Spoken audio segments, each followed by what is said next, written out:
What we have been advocating for on the part of labor is wage award that doesn't have much bureaucracies, that doesn't have much, you don't have a lot of issues around the law, because the law that prescribes minimum wage said 5 years. Until you are made that, no other thing can kick in. But we said for the immediate, let government come out. Just as some state government has announced that we're paying 40,000, some say 50,000. So they should do something like that. We have also heard some states as well coming and saying that they are going to pay PMS allowance of XYZ amount. So those are the wage awards that we were thinking and we are pushing government to do. We also made discussion by saying the 3,000 buses being proposed to be made available is not sufficient.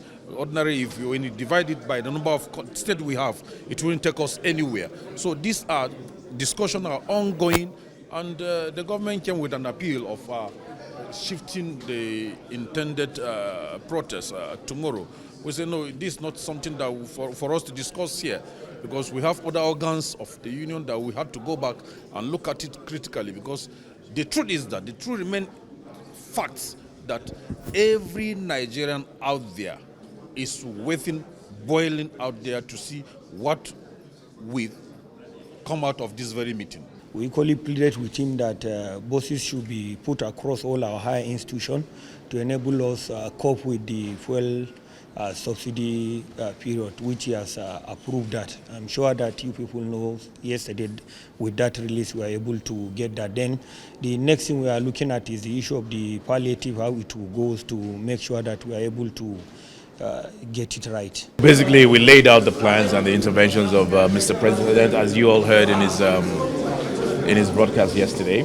We made it clear that this was just Mr. President's initial rollout and interventions, and that conversations will be ongoing as we go along. And we appeal to Labour.